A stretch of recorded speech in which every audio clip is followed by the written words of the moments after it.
Dalam hidup ini, banyak orang berjuang untuk dirinya sendiri. Ada yang mengejar harta, ada yang mengejar jabatan, ada yang mengejar kemewahan dunia. Namun ada juga hati yang sederhana, yang tidak mengejar semuanya. Ia hanya punya satu doa dalam hidupnya. Ibunya bahagia. Kadang orang lain tidak mengerti perjuangannya. Tidak tahu kenapa ia sering mengalah. Tidak tahu kenapa ia sering menahan keinginan. Padahal di dalam hatinya ia berkata pelan, "Aku rela tidak memegang apa-apa, asal demi ibuku." Sebab ia tahu satu hal, sebelum ia bisa berdiri seperti sekarang, ada seorang wanita yang telah berjuang lebih keras darinya. Wanita itu adalah ibunya. Ibunya pernah menahan sakit ketika melahirkannya. Ibunya pernah begadang malam ketika ia sakit. Ibunya pernah menahan lapar, agar anaknya bisa makan lebih dulu. Dan seringkali, semua pengorbanan itu dilakukan tanpa cerita, tanpa keluhan, tanpa ingin dibalas. Itulah ibu. Cintanya tidak banyak kata, tapi pengorbanannya tidak terhitung. Karena itu ketika anak itu mulai mengerti kehidupan, ia mulai belajar menundukkan ego. Ia mulai belajar mengalah.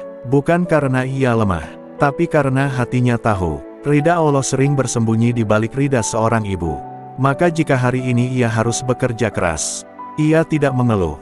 Jika hari ini ia harus menahan keinginan, ia tidak kecewa. Karena dalam hatinya ia berkata, "Tidak apa-apa aku yang berkorban, asal ibuku tersenyum." Sebab senyum seorang ibu, kadang lebih berharga daripada semua harta dunia. Betapa banyak orang yang sukses, tetapi hatinya kosong karena melupakan ibunya. Namun betapa banyak pula orang sederhana, yang hidupnya penuh keberkahan, karena selalu memuliakan ibunya. Sebab doa seorang ibu, tidak pernah kembali dengan sia-sia. Ia bisa membuka pintu rezeki. Ia bisa menenangkan hati yang gelisah. Ia bahkan bisa menjadi sebab datangnya pertolongan Allah. Maka jika hari ini ibumu masih hidup, dekatilah dia, duduklah di sampingnya, dengarkan ceritanya, genggam tangannya, karena suatu hari nanti, akan ada waktu ketika kita merindukan semua itu. Dan jika hari ini kamu sedang berjuang keras demi ibumu, ketahuilah satu hal, tidak ada pengorbanan yang Allah sia-siakan.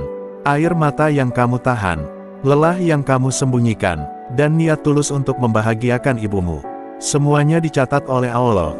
Dan mungkin suatu hari nanti, kamu akan melihat sendiri bagaimana Allah membalasnya. Dengan rezeki yang tidak disangka-sangka, dengan hidup yang penuh keberkahan, dan dengan hati yang selalu tenang.